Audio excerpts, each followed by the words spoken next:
Perkenalkan saya Mulia Nurmawati. Perkenalkan, nama saya Sela Cynthia. Nama saya Nur Aisyah. Nama saya Rizvi Harista. Saya Trilia Sari, ahli media kebidanan. Di peserta Latsar CPNS tahun 2022 angkatan 75 kelompok 2 dari bimbingan Ibu Badi Zulfa. Pemahaman tentang isu kritikal. Sebaiknya kita awali dengan pengertian isu kontemporer. Menurut Barry Jones dan Chase, isu adalah suatu masalah yang belum terselesaikan dan siap untuk diambil keputusan. Sedangkan kontemporer adalah segala hal yang modern, yang eksis, yang terjadi di masa sekarang, atau segala hal yang berkaitan saat ini. Jadi, isu kontemporer adalah segala persoalan yang terjadi di masa sekarang dan menjadi trending topik untuk dibahas, dan dapat menjadi pemicu munculnya perubahan lingkungan strategis yang berdampak terhadap kinerja birokrasi dan tugas pelaksanaan jabatan PNS sebagai pelayanan masyarakat. Munculnya sebuah isu dapat disebabkan oleh yang pertama, ketidakpuasan sekelompok masyarakat, yang kedua, terjadinya peristiwa dramatis, yang ketiga, perubahan sosial, dan yang terakhir, kurang optimalnya kekuatan pemimpin. Mirisnya, dua kepala daerah dengan status anak dan bapak ini terjerat kasus Pelaku diketahui korupsi. sebagai mantan narapidana kasus terorisme. Jo alias Jo, berusia 32 tahun, terkait jaringan bom buku di Jakarta tahun Bahari di 2011. Tanjung Priok, Jakarta Utara digerebek polisi setelah diduga jadi sarang peredaran narkoba.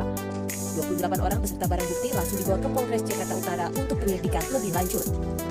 Fenomena tersebut menjadikan pentingnya PNS untuk memahami dan mengenal secara kritis terkait isu-isu strategis kontemporer seperti korupsi, narkoba, terorisme, radikalisme, money laundry, dan proxy wars, dan kejahatan komunikasi massal seperti cybercrime, hate speech, hoax, dan lain sebagainya. Nah, setelah mengenal dan memahami isu-isu strategis kontemporer, menyadarkan kepada kita bahwa perubahan lingkungan strategis akan memberikan pengaruh besar terhadap keberlangsungan penyelenggaraan pemerintahan. Sehingga dapat dirumuskan alternatif pemecahan masalah yang lebih baik. Isu kritikal secara umum terbagi ke dalam 3 kelompok berdasarkan tingkat urgensinya, yaitu 1.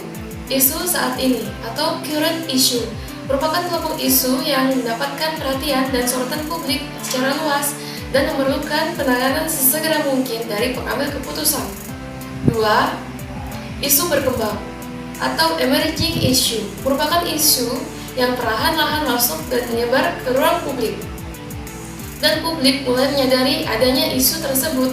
Dan yang terakhir, isu potensial, kelompok isu yang belum nampak di ruang publik namun dapat terindikasi dari beberapa instrumen, misalnya sosial, penelitian ilmiah, analisis intelijen, dan lain sebagainya, yang mengidentifikasi adanya kemungkinan merebak isu dimaksud di masa depan.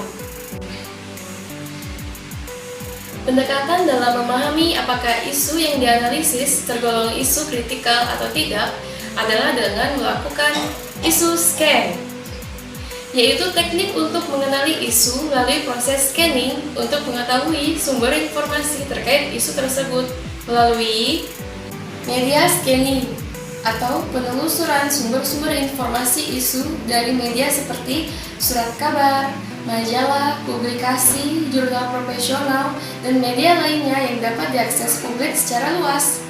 Selanjutnya, existing data, yaitu menelusuri survei, polling, atau dokumen resmi dari lembaga resmi terkait dengan isu yang sedang dianalisis. Selanjutnya, knowledge order, yaitu profesional, pejabat pemerintah, translator, pemimpin opini, dan sebagainya. Kemudian, public and private organization, yaitu komisi independen, masjid atau gereja, institusi bisnis, dan sebagainya yang terkait dengan isu-isu tertentu. Selanjutnya, public at large atau masyarakat luas yang menyadari akan satu isu dan secara langsung atau tidak langsung terdampak dengan keberadaan isu tersebut.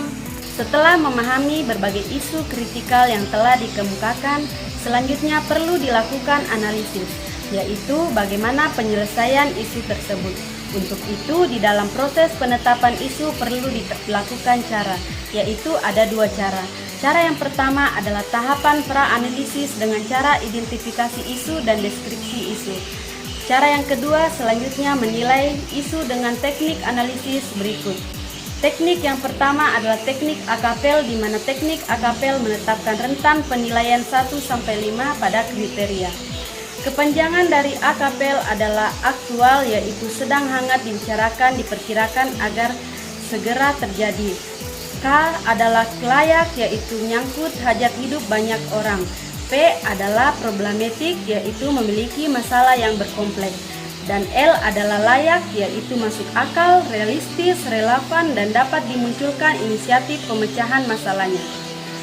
Kemudian teknik yang kedua yaitu teknik USG. Untuk lebih jelasnya berikut uraian teknik USG. U adalah urgensi, yaitu tingkat urgenitas masalah. S adalah seriousness, yaitu tingkat keseriusan masalah. G adalah growth, yaitu tingkat pertumbuhan masalah. Dari analisis yang telah dilakukan dengan teknik tapisan, selanjutnya dilakukan analisis secara lebih mendalam dengan beberapa alat bantu seperti fishbone. Fishbone sendiri merupakan salah satu alat bantu yang digunakan untuk mengetahui hubungan sebab dan akibat. Yang kedua adalah dengan alat bantu analisis SWOT.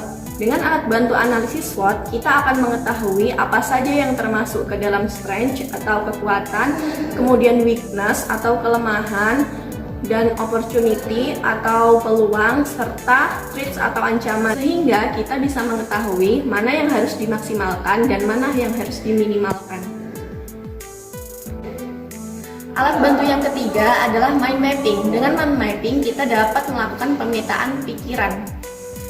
Selain alat bantu yang telah disebutkan sebelumnya, kita juga dapat menggunakan alat bantu alternatif penyelesaian lainnya yang relevan. Setelah memahami dan mengenal isu-isu kontemporer, bagaimana analisisnya, peserta laksar yang nantinya akan menjadi Smart ASN diharapkan mampu berperan dalam perubahan lingkungan kontemporer. Pertama, memahami level perubahan lingkungan strategis, dimulai dari lingkungan individu, keluarga, masyarakat, nasional, regional, dan global.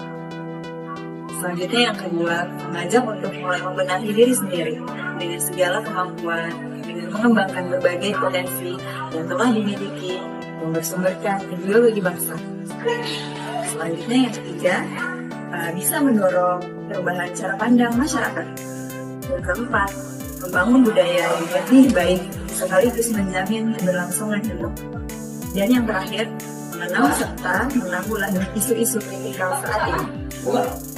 Tujuan dari pembelajaran ini yaitu diharapkan peserta mampu memahami konsepsi perubahan lingkungan strategis melalui isu-isu kontemporer sebagai wawasan PNS dengan menyadari pentingnya modal insani dengan menunjukkan kemampuan berpikir kritis dengan menghadapi perubahan lingkungan strategis dalam menjalankan tugas jabatan sebagai PNS profesional sebagai pelayanan masyarakat. Demikian yang dapat kami sampaikan. ASN berakhlak, bangga melayani bangsa. Wassalamualaikum warahmatullahi wabarakatuh.